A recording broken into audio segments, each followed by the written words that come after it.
Scorsese was worried Marvel will put real cinema out of theaters. He certainly didn't see this one coming. Prior to the release of The Irishman, director Martin Scorsese called Marvel movies not cinema.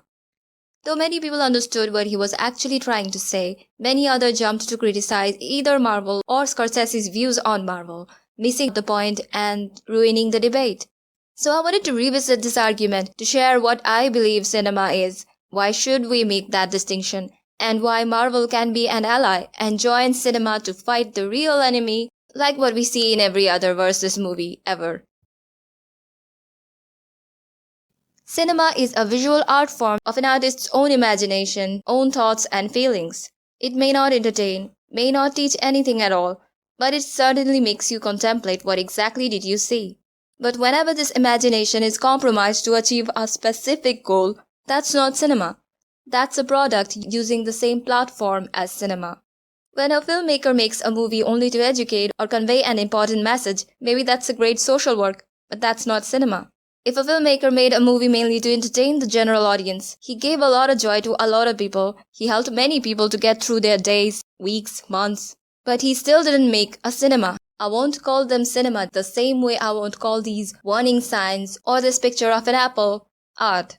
Though one can easily argue, these play a greater role to push the generation forward than this piece of art. So the distinction is not based on importance. It's based on how they are made and how they are to be received.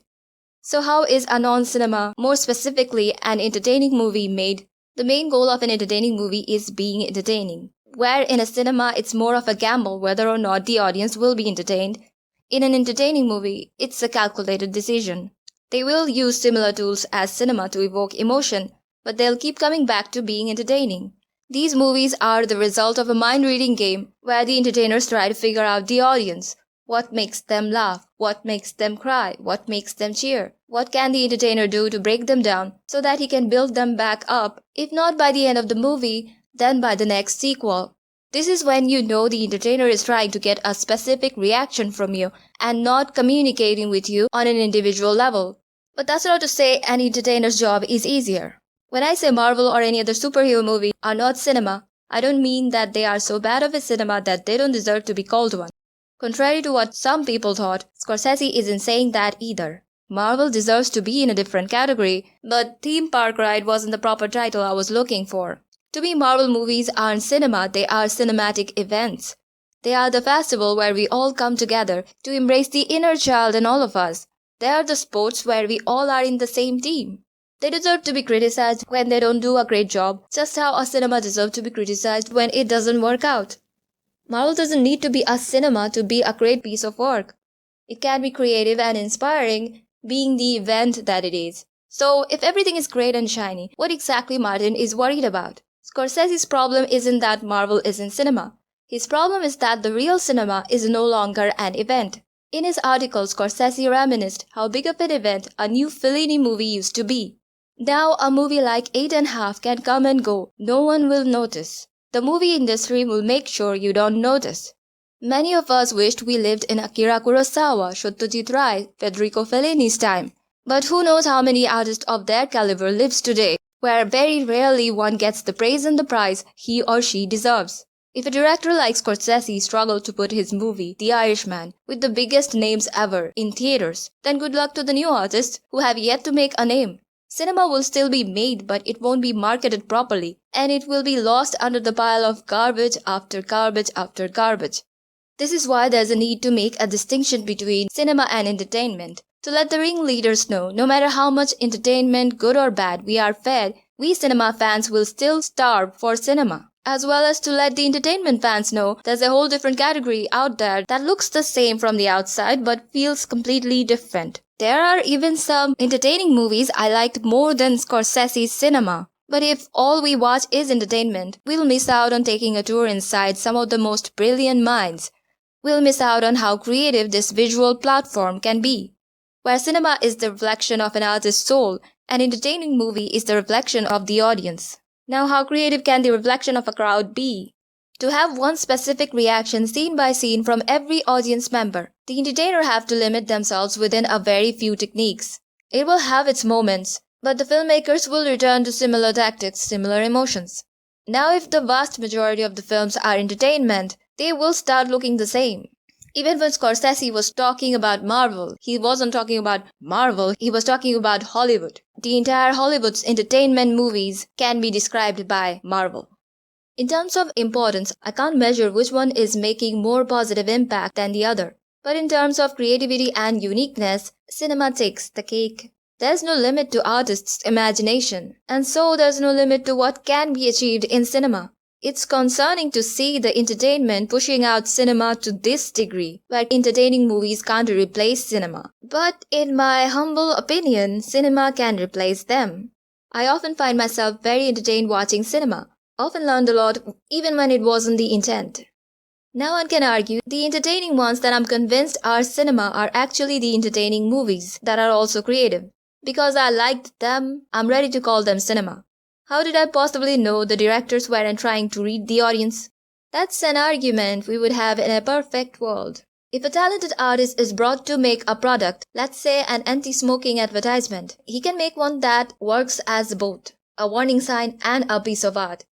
A talented filmmaker should be able to make a movie that audience won't be able to tell, was that cinema or entertainment? Was that an unapologetic expression or calculated move?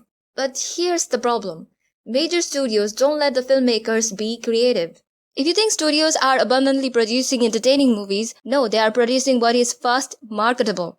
They require these movies to be as less creative and one note as possible because that's much more marketable than something a bit more creative. They make sure these movies follow some overused formulas because those were proven to be the marker of success. Many times the movies will take a baffling turn in the third act because studios pushed for a CGI battle where the filmmakers wanted something else entirely. There will be silly jokes spread throughout the movie. I guess otherwise we audience will fall asleep or something.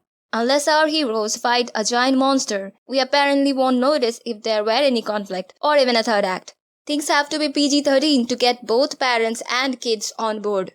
The concepts have to be dumbed down so that the 5-year-old in the audience can understand. At least a bad cinema doesn't get away with any consequences. But a bad entertaining movie still can make a lot of money, and later we hear the movie that nobody really liked is getting another sequel. You can have 9 PhDs and still enjoy these movies. But you can't expect cinema makers like Scorsese or cinema fans to be happy with these movies taking out cinema. If you think it's the democracy, it's what most people want, no, that would be only upsetting. But what is unfair is that the audience often don't make that conscious decision. Theaters are required to keep showing big movies for a much longer period of time, even when enough audience didn't turn out. Scorsese's criticism wasn't targeted towards Marvel movies, it was against the studios and their complete dictatorship over the theaters. Now when the theaters are closed, streaming services are excessively marketing the pre-decided popular movies, and artistic cinema or even less marketable entertainment are overlooked by the algorithm. Now companies will only try to make money, that's not a crime. But if they keep getting away with reducing the quality to make them predictably sellable, then that's a bad news for both entertainment fans and cinema fans. If Justice League's Snyder Cut movement say anything, it's that the fans wanted the creator's own vision than what the studios were trying to sell. As much as I'm not impressed by Joker for lifting too much from Scorsese movies, its success shows the audience are more mature than the studios think. Fans want entertainment, but they don't want it in a way that is not creative. And if there's one major studio that listens to the criticism and respects the intelligence of their audience, well, most of the time, that's Marvel. Scorsese's criticism can help Marvel to take their next big step. Yes, Marvel is the one who popularized the formula, which requires movies to break dramatic tension with unnecessary comedy and action. But they're also capable of being beyond just entertainment. In fact, what is holding them inches away from perfection is the need to entertain and the need to play things safe. We've had the silly comedies, we've had the propaganda, but did we have enough cinema, if any? I want Marvel to answer Scorsese and others by making a cinema, an unapologetic cinema through and through. Because they're not just capable of making cinema, they're capable of making a cinema that is an event again. Agree? Disagree? Let me know. Like if you like, share if you like, subscribe if you like.